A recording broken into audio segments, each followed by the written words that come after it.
Assalamualaikum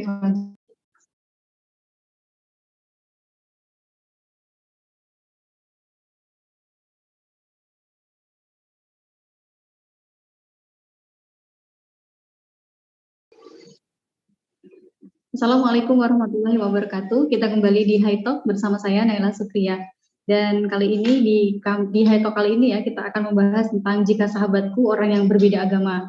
Kalau dengan tema ini sepertinya saya harus merefleksikan diri gitu ya, harus berevaluasi diri apakah selama ini sudah punya sahabat orang yang berbeda agama gitu ya. Nah, kalau saya flashback sedikit ternyata perjumpaan saya begitu dengan orang-orang yang berbeda itu ternyata sangat sedikit begitu. Nah, bagaimana sih kemudian perjumpaan ini penting atau bagaimana kita bagaimana kemudian kita harus begitu ya untuk berjumpa dengan orang-orang yang berbeda agama. Nanti kita akan bahas bersama dengan Bu Fatwa Nur Azizah STHI. Beliau adalah guru Al-Quran Hadis MAN 3 Kediri.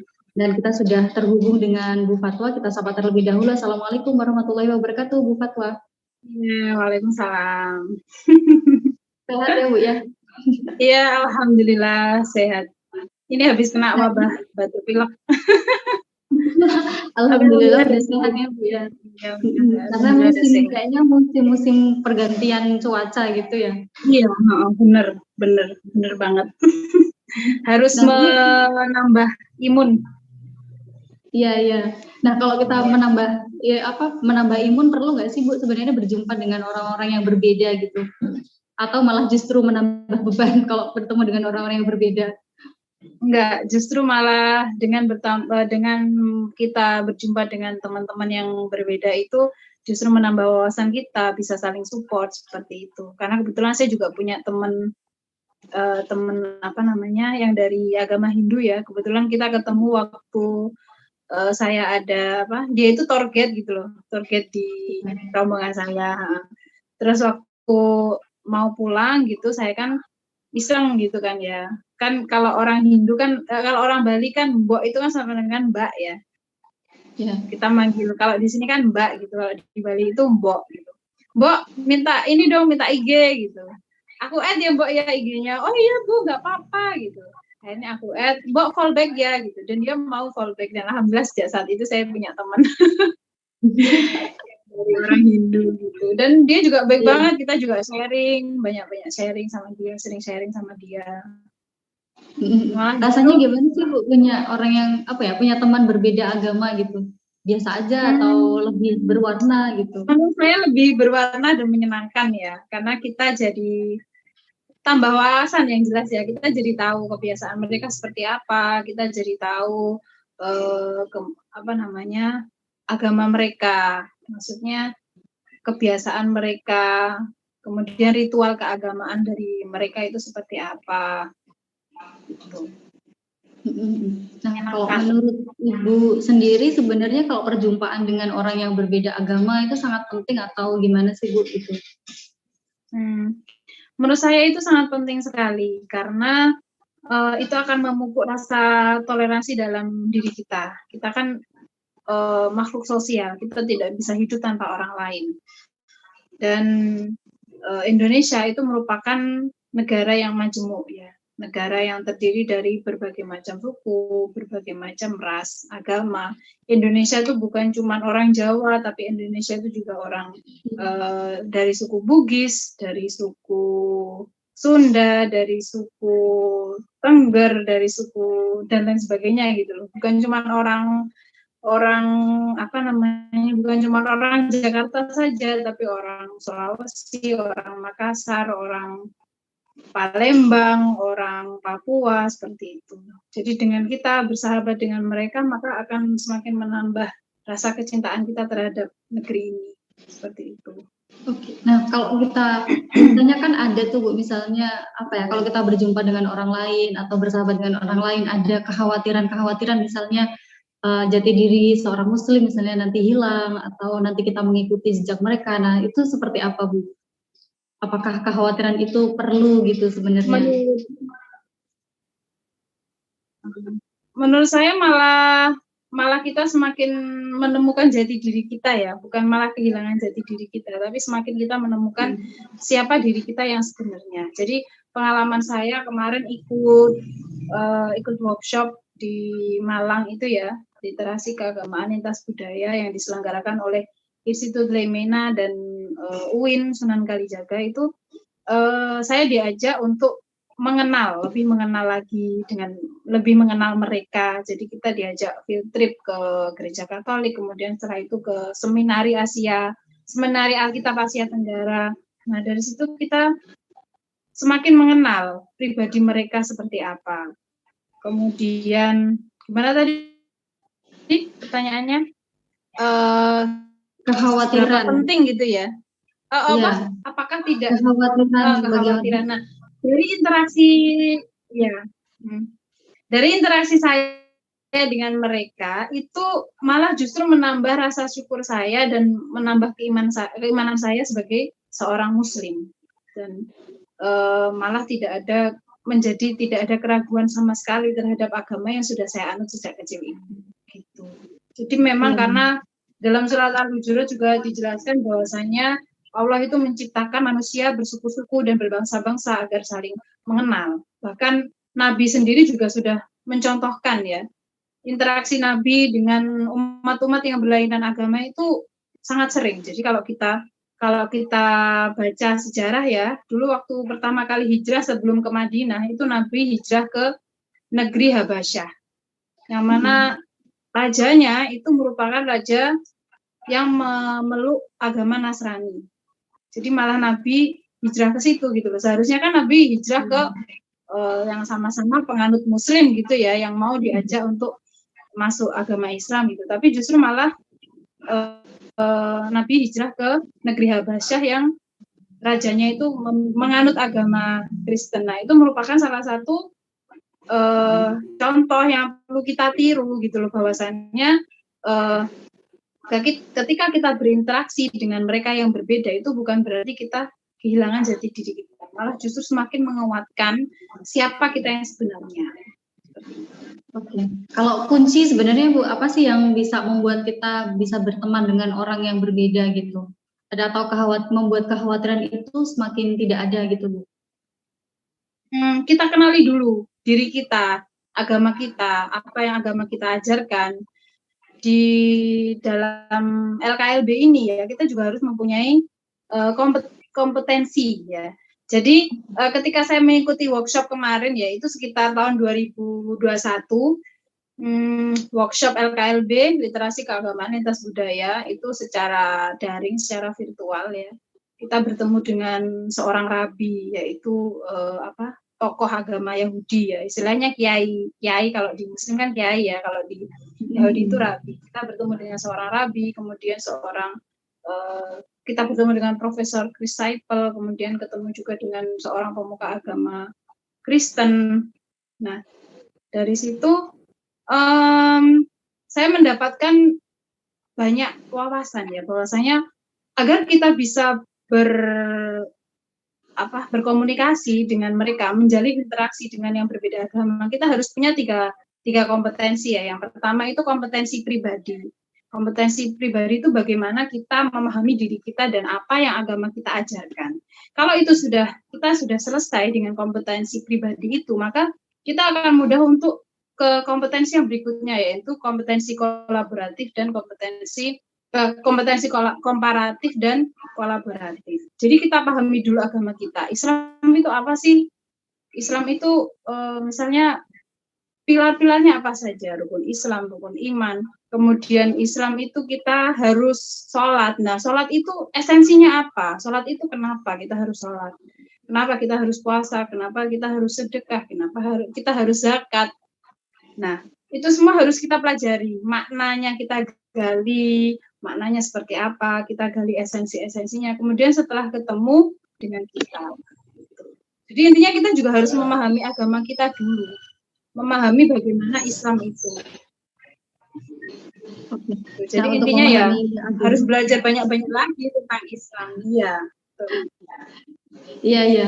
Nah, kalau untuk di sekolah nih Bu, kan menjadi dasar gitu ya, menjadi dasar kita belajar agama. Nah, apakah di sekolah, terutama di MAN 3 Kediri ini juga sudah diajarkan bagaimana kemudian perbedaan itu, terus bagaimana mengelola perbedaan seperti itu, Ibu?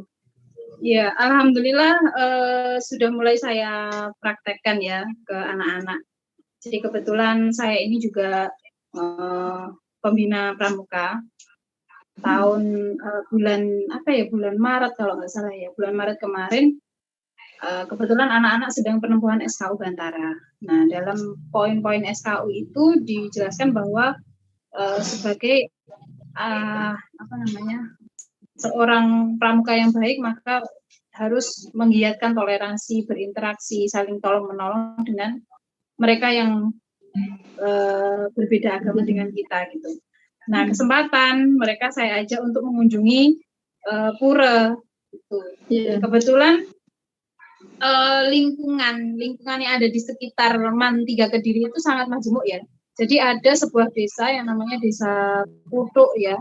Di Desa Putuk itu antara masjid, gereja, dan pura itu bersebelahan. Jadi itu kesempatan saya untuk mengenalkan wajah Indonesia yang sebenarnya. Kesempatan saya untuk mengenalkan konsep pluralitas, konsep toleransi. Gitu. Saya ajak mereka ke situ. Kemudian di situ kita yang pertama ya sambutan dulu dari pemangku puranya itu. Kemudian saya juga sambutan sedikit gitu. Kemudian dari beberapa dari mereka ada yang tanya, penasaran kan di Hindu itu seperti apa sih kalau mau ibadah seperti apa. Kemudian cara memanggil orang-orang yang mau beribadah itu bagaimana gitu. Jadi rasa penasaran mereka itu terjawab. Jadi anak-anak itu ternyata banyak yang penasaran gitu sama agama lain. Karena mereka kan tidak semua dari mereka itu berteman dengan orang-orang yang berbeda agama. Jadi kesempatan mereka di situ bertanya, menanyakan. Setelah itu kita mengadakan bakti sosial di pura. Jadi kita bersihkan puranya itu, kemudian sambil dijelaskan sama pemangkunya ya, bahwasanya ini tempat ibadahnya ini hanya boleh ditempati oleh ini siapa namanya, istilahnya kalau di Islam itu kiainya gitu. Dan setelah kita membersihkan pura, kita juga membersihkan masjid. Jadi seimbang gitu loh ya. Itu salah satu upaya saya untuk memperkenalkan mereka dengan agama lain. Kalau respon dari santri, siswa seperti apa, Bu? Di materi kelas 11 ini ada yang menjelaskan. Gimana? Ya. Kalau respon dari siswanya ketika diajak ke tempat yang berbeda, kayak gitu seperti apa, Bu? Apakah mereka mereka sangat senang. Perbedaan? Iya. Senang, antusias, dan mereka juga tidak kehilangan jati diri mereka masing-masing gitu. Jadi setelah acara selesai itu mereka sharing kan, mereka sangat senang. Yang pertama itu ya yang jelas ya, mereka sangat senang. Kemudian mengobati rasa penasaran mereka dan semakin menumbuhkan rasa syukur ya, memperkuat dan mempertebal keimanan mereka justru malahan ya. Iya. Kenapa justru itu menjadi apa ya, Bu, sarana untuk mempertebal keyakinan gitu, bukan justru sebaliknya? Karena kan ada salah satu ustadz begitu ya di media sosial yang mengatakan kalau kita berteman dengan orang yang berbeda atau agama yang berbeda itu justru menggerus keimanan kita gitu. Karena mungkin dia belum selesai dengan kompetensi pribadinya itu tadi ya. Dia belum selesai dengan dirinya sendiri. Jadi dia harus paham dulu apa itu Islam, apa itu sholat, apa itu zakat, apa itu puasa. Ketika dia sudah selesai, dia sudah memahami esensi dari ajaran-ajaran esensi dari ajaran-ajaran Islam itu tadi, maka ketika dia dihadapkan dengan orang yang berbeda akan semakin menambah rasa syukur kita kepada Allah gitu. Dan lagi dalam surat Al-Hujurat ayat 13 dijelaskan bahwa sesungguhnya Allah itu menciptakan manusia bersuku-suku dan berbangsa-bangsa agar saling mengenal. Jadi malah justru bertolak belakang ya dengan pernyataan tersebut. Dan lagi Nabi sendiri, Nabi kita, junjungan kita itu mencontohkan dari berbagai sikapnya. Dari hadis-hadis juga kita kan sering-sering baca ya. Kemudian peristiwa hijrah ke Habasyah itu ya, adalah salah satu contoh interaksi Nabi dengan orang umat Nasrani yang berbeda agama, pemeluk agama lain. Kemudian Piagam Madinah ya, jangan lupa Piagam Madinah itu juga merupakan salah satu bukti bahwa Nabi itu sangat-sangat toleran. Gitu. Bahkan dalam salah satu poinnya mengatakan bahwasanya umat Yahudi itu yang ada di situ merupakan harus dilindungi ya, harus dilindungi dan apabila tidak boleh diperangi. Gitu. Ada salah satu pasal dalam Piagam Madinah itu yang menyatakan seperti itu. Jadi kan jelas sekali. Berarti mereka kan salah satu ustadz itu kan ada yang menggunakan dalil hadis sebenarnya ya Bu ya, hadis tentang tidak boleh berinteraksi atau berteman dengan non muslim. Nah itu sebenarnya bisa nggak sih Bu dijadikan dasar untuk kita tidak berteman dengan orang yang berbeda gitu? Iya. Sebenarnya kalau berbicara tentang hadis itu kita nggak bisa selesai hanya dalam waktu 1 menit 2 menit, karena yang namanya hadis itu butuh yang namanya kita harus menggali sanadnya dulu. Jadi sanad jalan yang menyampaikan kepada hadisnya itu kita harus kita harus teliti dulu gitu loh. Itu sanadnya sahih enggak gitu. Itu yang pertama. Kemudian kita juga harus mengkaji secara matan dulu. Nah, kajian matan atau isinya hadis itu kita juga harus melihat konteksnya seperti apa, sebab hadis ini turun itu apa. Jadi kalau di dalam Quran kan ada asbabun nuzul, kalau di dalam hadis ada asbabul wurud ya.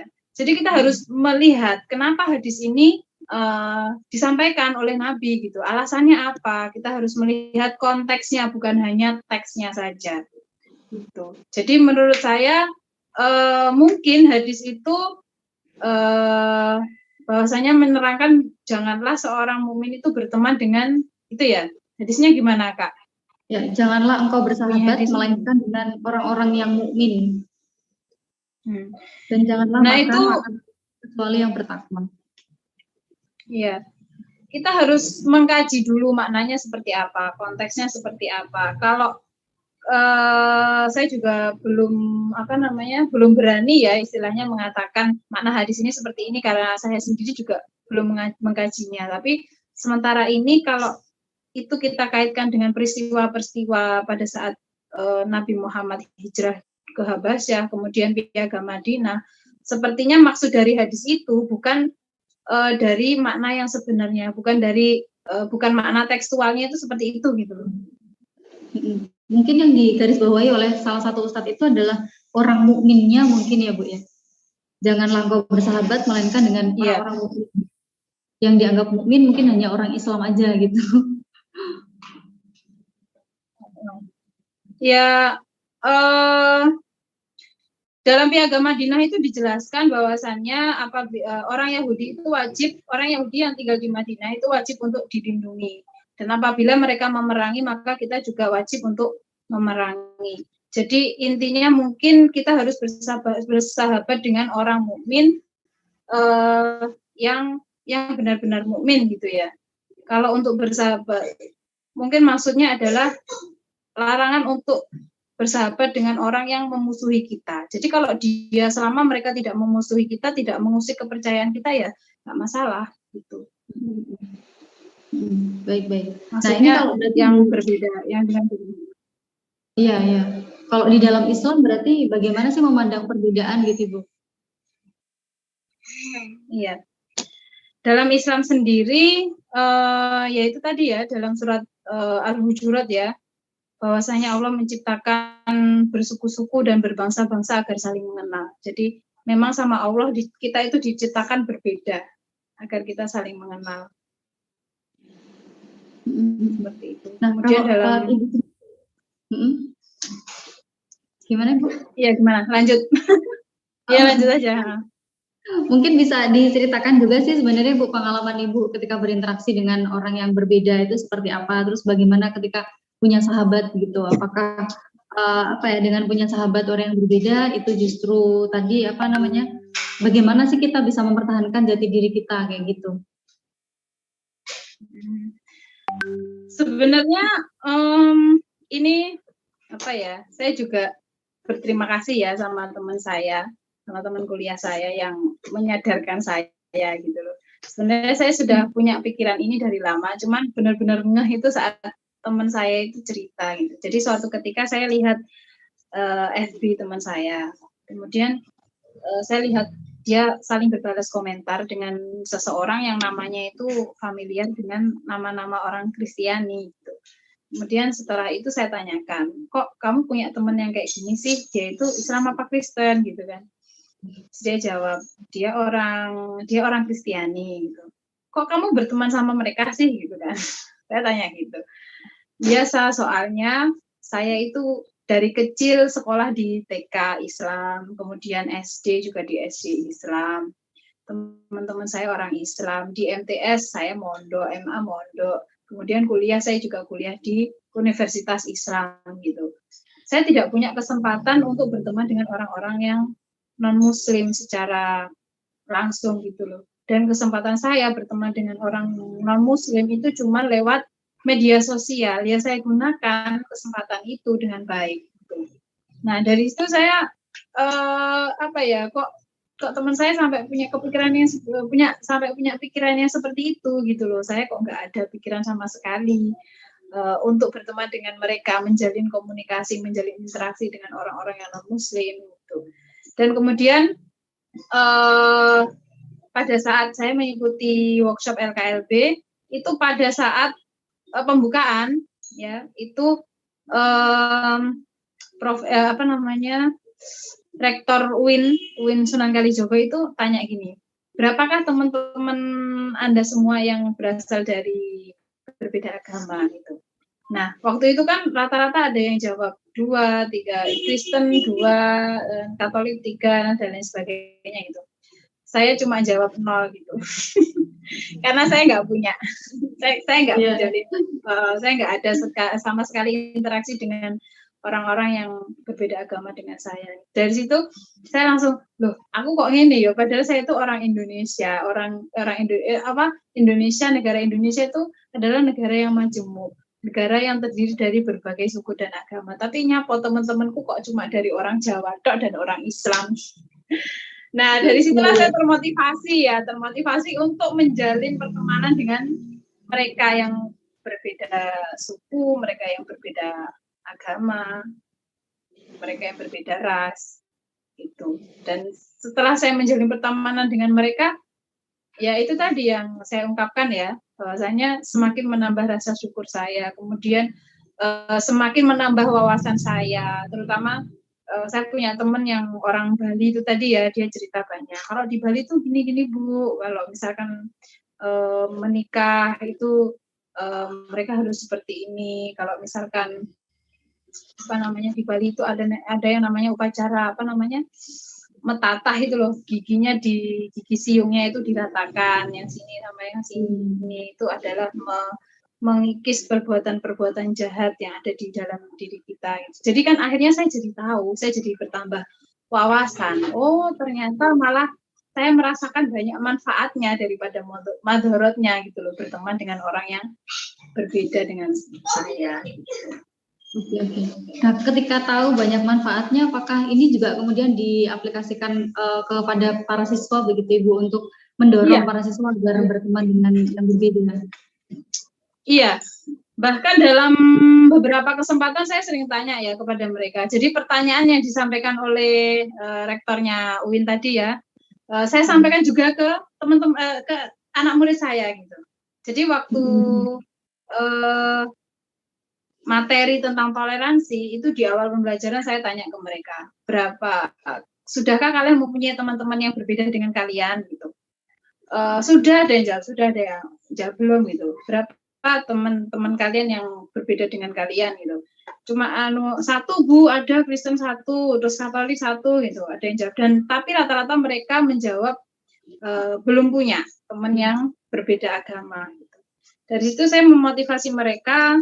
Dalam satu kegiatan saya menyuruh mereka untuk membuka handphone, kemudian saya suruh untuk berselancar di Instagram, medsos ya pokoknya ya, Instagram, Facebook, Twitter itu. Saya suruh mereka untuk mencari teman-teman virtual yang berbeda ras, suku, dan agama. Jadi jam pembelajaran saya itu saya gunakan untuk seperti itu, karena memang kebetulan kan materinya masih materi toleransi dalam beragama. Karena kalau kita tidak mengenal mereka, dari mana kita akan tahu? Kan ada istilah ya, tak kenal maka tak sayang itu ya. Benar-benar. Dari mana kita tahu dan paham mereka yang sebenarnya. Oke. Nah, kalau tantangannya apa sih Bu untuk menanamkan itu kepada anak-anak, terutama di masih usia-usia yang masih sangat belia ya, bisa dikatakan begitu ya? Tantangannya sih mungkin karena mereka kan mungkin kurang gitu ya berteman, mungkin kurang literasi, mungkin kurang pengalaman. Jadi dari beberapa mereka itu ada yang beranggapan, oh Bu nanti ikut-ikut murtad gitu kan, ikut agama mereka. Nah dari situ peran guru itu yang sangat dibutuhkan bagi mereka. Jadi kita tanamkan kepada mereka bahwasanya menjalin interaksi dengan yang berbeda dengan kita itu tidak serta-merta menjadikan kita seperti mereka. Jadi saya pernah melihat kita itu memasuki rumah orang lain ya. Kita memasuki rumah orang lain. Bapak siapa ya yang dari Demak itu loh Kak ya. Ibarat kita itu memasuki rumah orang lain. Iya. Kita memasuki rumah orang lain, kemudian rumah itu sangat bagus, interiornya bagus, kemudian otomatis kan kita penasaran kenapa dia memilih kursi seperti ini, kenapa dia memajang gambar yang seperti ini, terus kemudian interior dalam kamarnya seperti apa, interior kamar mandinya seperti apa. Kalaupun rumah itu bagus, tidak serta-merta kita terus ingin tinggal di situ dan ingin memiliki rumah itu kan, karena kita juga memiliki rumah sendiri gitu. Dan seperti yang Profesor Chris Saipel sampaikan dalam workshop LKLB bulan November tahun lalu itu seperti gado-gado ya. Jadi gado-gado itu kan isinya banyak, ada lontong, ada telur, ada tempe, tahu, kemudian ada banyak ya kubis, wortel gitu. Bukan berarti bercampur itu kemudian kan yang wortel rasanya menjadi kubis, yang tempe rasanya menjadi telur kan enggak gitu. Mereka tetap punya keunikan tersendiri-sendiri gitu loh. Malah menjadikan semakin beragam dan bervariatif dan memiliki cita rasa yang sangat enak. Oke. Seperti itulah. Kalau tadi ada sebenarnya langkah yang Bu Fatwa lakukan sudah sangat banyak gitu ya Bu untuk para siswa gitu. Nah, apakah para siswa ini mulai terbuka begitu untuk menerima perbedaan gitu? Saya lihat sudah mulai ada perubahan dalam diri mereka. Sudah mulai minimal wawasannya ya, minimal mereka sudah mulai terbuka wawasannya, bahwasannya mengenal orang yang berbeda itu bukan berarti kita menjadi seperti mereka gitu. Minimal sudah wawasannya itu sudah bertambah gitu dan terbuka.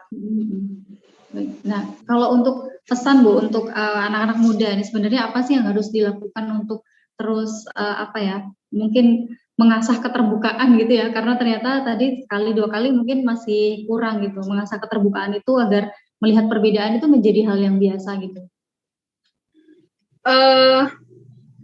Yang pertama mereka juga harus menambah wawasan literasi, kemudian mereka juga harus mengalami sendiri bagaimana mempunyai teman yang berbeda, karena kalau cuman hanya literasi, hanya wawasan itu belum cukup untuk menambah pengalaman mereka yang sebenarnya. Jadi dengan mengalami sendiri mereka punya teman yang berbeda, otomatis mereka juga akan bisa lebih memahami perbedaan itu sendiri. Jadi menurut saya sih ya media sosial itu jangan cuma digunakan untuk bikin konten ya, konten TikTok, konten video gitu ya. Jangan cuma digunakan untuk seperti itu, tapi gunakanlah media sosial itu sebagai ajang untuk mencari teman yang berbeda dengan kita agar kita itu semakin memahami sebuah perbedaan dan kita itu mempunyai sikap toleran yang tinggi terhadap teman-teman kita yang berbeda gitu. Baik Bu Fatwa Nur Aziza, terima kasih banyak atas waktunya. Mungkin kita bisa berbincang di lain kesempatan gitu ya Bu ya. Assalamualaikum warahmatullahi wabarakatuh. Waalaikumsalam warahmatullahi wabarakatuh.